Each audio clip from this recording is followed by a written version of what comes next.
যুবকদের ভিতরে ঈমান উজ্জীবিত করার কোন দায়িত্ব পিতামাতা পালন করে না। 4-5 বছর পর্যন্ত খুব আদর করেছে, 7-8 বছরে স্কুলে ছেড়ে দিয়েছে, 12-13 বছরে আর কোনো খোঁজই নেই না আমার ছেলে পড়ে, কে বন্ধু মসজিদে যায় কিনা, নামাজ পড়ে কিনা, কোনো খোঁজ নেয় না, নেই নাকি? যখন 15, 16, 17, 18 বছর বয়স হয়, বাবাও জানে মাও জানে আমার ছেলে অমুক মেয়ের সাথে অ্যাফেয়ার আছে, কি জন্য বলে রিলেশন আছে। শোনেন না এগুলো? বাবা মা জানে না, জানে না, জানে না, জানে।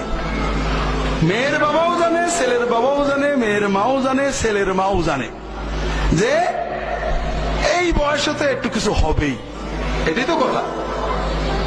আচ্ছা, এই যে ছেলে মেয়ে রিলেশন করে, এটা ফরজ না ওয়াজিব না সুন্নত না মুস্তাহাব? এটা কি? হারাম।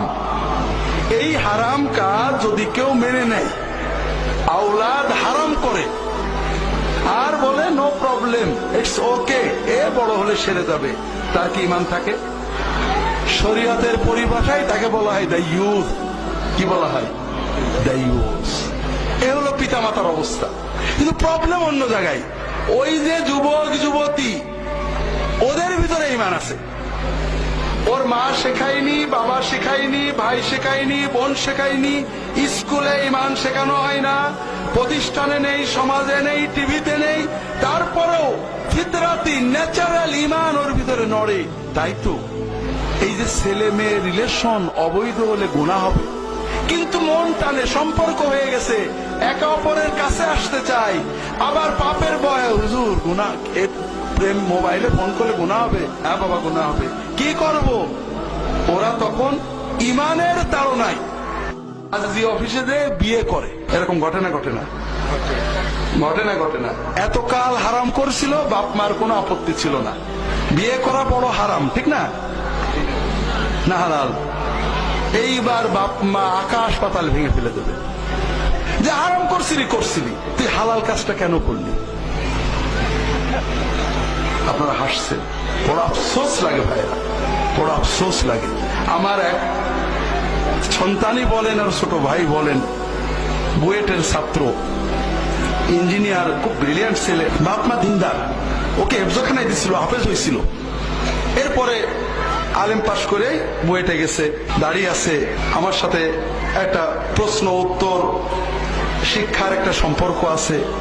বলছে স্যার এইবার ভর্তি আর পাশ করে যাবে বোধহয় কয়দিন পরে।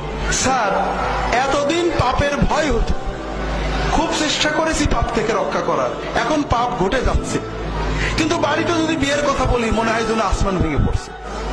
বইয়ের থেকে অনার্স পাশ করেছে, ইঞ্জিনিয়ার হয়েছে না, এখন বিয়ে কেন? আরো 10 বছর যাক, তুই আরো ডিগ্রি কর, পিএইচডি কর, প্রতিষ্ঠা হোক, এরপরে 35-40-এ বিয়ে শাদী করবি, যখন আর বিয়ের কোনো দরকার থাকবে না। তাহলে এখন কি হবে? এখন জিনা করবি। এই হলো সমাজের দিনদার মানুষদের অবস্থা। আপনার ছেলে আপনার মেয়ে বিয়ে করতে চাইলে আপনার কষ্ট লাগে, আর ওরা অবৈধ রিলেশন করে তাতে আপনার কষ্ট লাগে না। আপনি ইহুদি খ্রিস্টানদের 16 আনায় আধিপত্য মেনে নিয়েছেন।